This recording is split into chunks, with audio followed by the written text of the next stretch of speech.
আজ বুধবার গুরু পূর্ণিমা। এদিন সকালে বেলুড় মঠে পৌঁছন মুখ্যমন্ত্রী শুভেন্দু অধিকারী। এরপর মুখ্যমন্ত্রী রামকৃষ্ণ মঠ ও মিশনের প্রেসিডেন্ট মহারাজ গৌতমানন্দজির ঘরে গিয়ে পা ছুঁয়ে তাকে প্রণাম করেন, পদ্মের মালা ও মা কালীর মূর্তি উপহার দেন।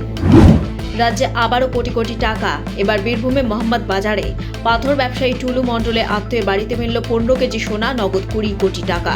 টুলু মণ্ডলের এক আত্মীয়র বাড়িতে এখন সেই টাকা গোনা চলছে। শুধু টাকা নয়, কেজি কেজি সোনাও উদ্ধার হয়েছে। এই বিষয়ে এদিন মুখ্যমন্ত্রী শুভেন্দু অধিকারী হুঁশিয়ারি, কাউকে ছাড়া হবে না। কমনওয়েলথ গেমসে 2G কেলেঙ্কারির মতো আরও এক দুর্নীতির অভিযোগ থেকে এবার ক্লিনচিট পেয়ে গেলেন প্রাক্তন প্রধানমন্ত্রী মনমোহন সিং।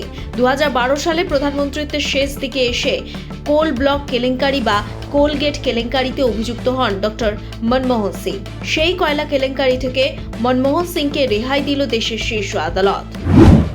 অন্ডালে ধসে ক্ষতিগ্রস্ত একাধিক বাড়ি, রাতারাতি ঘরছড়া বহু পরিবার। মঙ্গলবার দুপুরে অন্ডালে নীলকণ্ঠতলায় আচমকাই ধস নামে। তীব্র কম্পনে একাধিক বাড়িতে ফাটল দেখা যায়। পায়ের তলায় মাটি সরতে শুরু করে। মুহূর্তের মধ্যে মাটিতে তলিয়ে যেতে থাকে গোটা বাড়ি। আতঙ্কে ছুটোছুটি শুরু করেন বাসিন্দারা। আতঙ্কে অনেকেই ত্রাণ শিবিরে আশ্রয় নিয়েছেন। আজ বুধবারও আতঙ্কে এলাকাবাসী। প্রবল বৃষ্টিতে বিপর্যস্ত দিল্লি, চণ্ডীগড়, উত্তরাখণ্ড, হিমাচল প্রদেশ সহ বিস্তীর্ণ এলাকা। বৃষ্টি বিপর্যয়ে একাধিক এলাকা বন্ধ থাকায় মঙ্গল ও আজ বুধবার চারধাম যাত্রা স্থগিত রাখা হয়েছে। ভারী বৃষ্টিতে জল জমে চণ্ডীগড়ে একাধিক এলাকা কার্যত স্তব্ধ। বৃষ্টিতে বেহাল পাঞ্জাব, হরিয়ানা। একাধিক জায়গায় ধস নেমে বিপর্যস্ত হিমাচল। বন্ধ 108টি রাস্তা।